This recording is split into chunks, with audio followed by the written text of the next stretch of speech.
క్రీస్తునందున్న ప్రియులకు ప్రేమతో వందనాలు తెలియజేస్తున్నాను. ఈరోజు దేవుడు మనకు చేస్తున్న వాగ్దానం ఏమిటనగా కీర్తనల గ్రంథము 112వ కీర్తన 6వ చరణం. నీతిమంతులు నిత్యము జ్ఞాపకములో ఉందురు.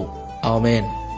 నా ప్రియమైన సహోదరి సహోదరులారా, ఈ లోకంలో జీవిస్తున్న మనమందరము కూడా కుటుంబాలుగా, సమాజముగా, సంఘముగా జీవిస్తూ ఉన్నాం. కుటుంబంగా జీవిస్తున్న మనకు ఎన్నో అవసరాలు, ఎన్నో అక్కరలు. వాటి కొరకు ఉదయం లేచింది మొదలు రాత్రి పడుకునేదాకా ఎన్నో రకాల పనులను, ప్రయత్నాలను చేస్తూ ఉన్నాం. ప్రియులారా, మన అక్కరలో, మన అవసరతలలో, మన పనులలో, మన ప్రయాణాలలో దేవుడు మనలను జ్ఞాపకం చేసుకోవాలి అంటే మనము నీతిమంతులమై ఉండాలి.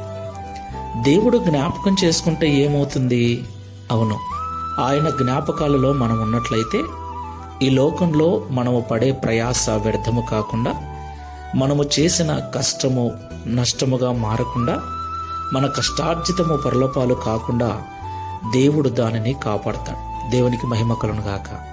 అంత మాత్రమే కాదు ప్రియులారా, దావీదు గారు అన్నట్లు, నేను చిన్నవాడనై ఉంటిని, ఇప్పుడు పెద్దవాడనై ఉన్నాను. అప్పటి నుండి ఇప్పటి వరకు నీతిమంతులు విడవబడుట గాని, వారి పిల్లలు భిక్షమెత్తుట గాని నేను చూడలేదు అంటాడు. దేవునికి మహిమ కలుగును గాక. ప్రియులారా, నీతి మనకు మంచిది. నీతిగా జీవించటము మనకు మాత్రమే కాకుండా మన పిల్లలకు కూడా క్షేమాన్ని ఇస్తుంది. నీతి మనల్ని ఘనతకెక్కిస్తుంది. నీతి దేవుని జ్ఞాపకాలలో మనల్ని ఉంచుతుంది. ఎవరు మర్చిపోయినా దేవుడు మనల్ని మరవక మనకు నిత్యము సహాయం చేస్తూ నడిపిస్తాడు. ప్రార్థన చేసుకుందాం. శాశ్వతమైన ప్రేమ. Download ShareChat.